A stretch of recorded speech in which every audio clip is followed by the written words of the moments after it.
This guy goes pretty far. I think he fits the tradition of Father Coughlin and McCarthy, and of course, and maybe to a lesser extent, Pat Buchanan, and of course, O'Reilly. These guys are hard right-wing guys. They look a lot alike. They have that we call the black Irish look to them.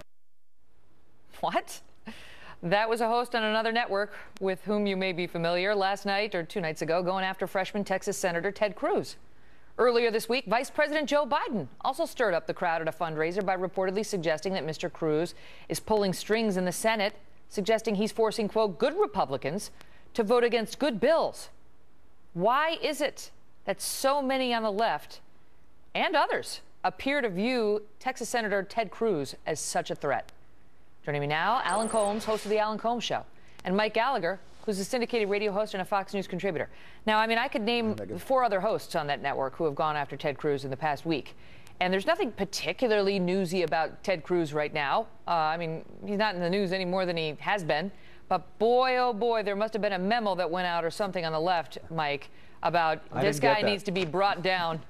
And brought down fast, because I mean, if you hear the attacks, I mean, for everyone from Bill Maher, who calls him a steely-eyed, he says he has a steely-eyed focus of a serial killer, to the MSNBC host who compares him to a Nazi sympathizer, you know, and to the vice president suggesting, look at him, he's just a freshman senator, why would anybody listen to him? What's going on?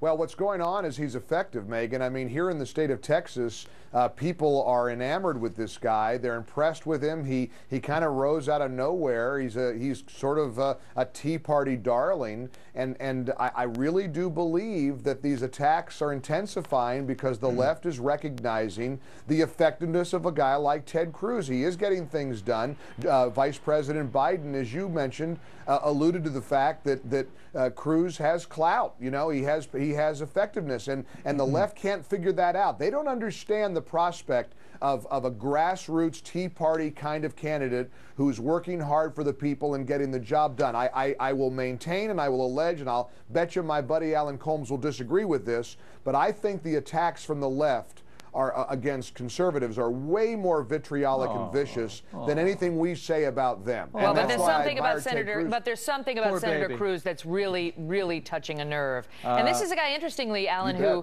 he's not a career politician. You know, he spent most of his life practicing law. He was a solicitor general, meaning the top appellate lawyer in the state of Texas. He worked for the Department of Justice and got into politics relatively late in life, so comes to it sort of with a fresh slate of, look, this is who I am, this is what I stand for, but boy, they don't like what he stands for.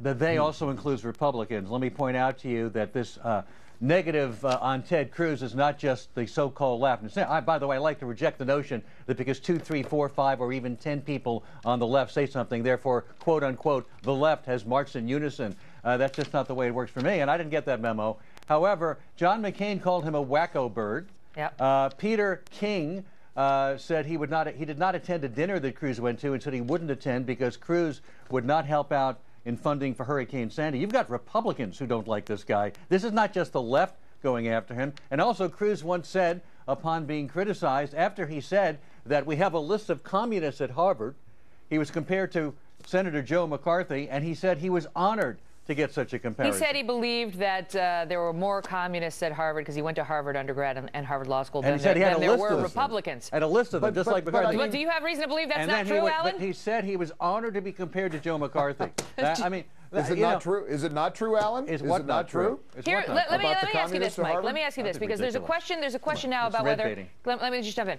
There's a question now about whether this strengthens Mr. Cruz's brand, because you know he comes in and he's really touched a nerve. It's sort of like Sarah Palin. You know, I mean, she touched a nerve too, and then many in the press went after her, and then it sort of backfired because people on the right loved her more. I mean, I was there at the 2008 convention speech.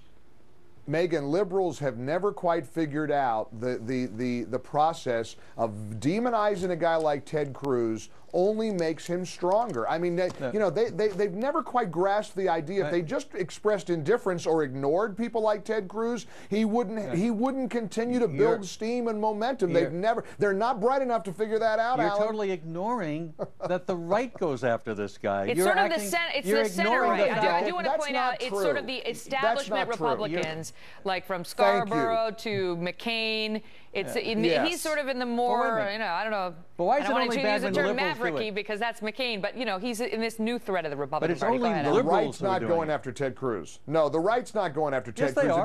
If you've got to cite Pete King, a moderate Republican from New York, He's not and moderate. John McCain, a rhino if there ever was one. I mean, did you vote for John McCain, Mike, when he ran for president? Did you vote for McCain? You better believe it.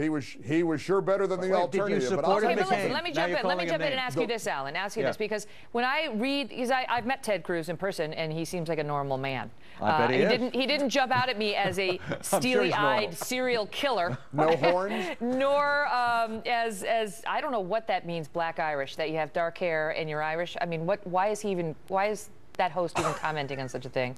But the question is, when you gear people up to believe Ted Cruz, and then he comes and he sits down for an interview, and I'll give the viewers a sample of what he said when I asked him about the attacks. Listen to him in his own words respond. Folks are entitled to throw whatever the rocks they want, whatever insults they want. I can tell you from my end, I have no intention of reciprocating. Whatever insult they level my way, I will not respond in kind. What I'm going to stay focused on is trying to do the job the American people want and expect. Oh, wait, that's actually not that scary. First of all, this is everyone. The Republicans don't like this guy. This is a guy who called. If I could please actually be allowed to speak. All right, He's called. I'm sorry to bother you with that, Mike. But he called President Obama the most radical president we ever had. That's absurd. He said that Chuck Hagel, another Republican who was on the payroll of North Korea. You've got Republicans embarrassed by this guy. This is not the left versus Ted Cruz. Again, his own party is not baloney. comfortable with him. Baloney. Republicans love this guy. You've cited 2 or 3 people who have had exceptions with something he said. But let me. And by the way, as to Chris Matthews and the Black Irish comment, this is a guy who the other night on television literally admitted to having voted for Michael Steele once because he's black, and he thought it was disgraceful that there weren't blacks in the Senate, and we needed to have some. I'm telling you, if a conservative said something about some blacks, if anything, it'd be our last day on the air. I'll leave you with Chris this. Matthews has got plenty of stuff. I'll leave you with this. Go ahead. O'Reilly responded in part last night, calling Mr. Matthews misguided intellectually, and said he needs glasses badly because he compared Pat Buchanan, Ted Cruz, and Bill O'Reilly all together as Black Irish, I guess. Here's O'Reilly. I don't get that.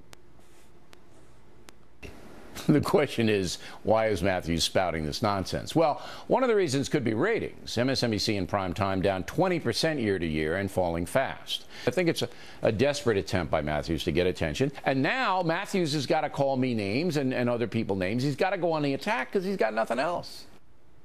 And out of deference to Bill, we'll give him the last word. Alan, Just Mike. like he always gives me. Okay. That's right. Just like he always gives you, and me too, when I go on that show. Thank you both so much. Thank you. Thanks.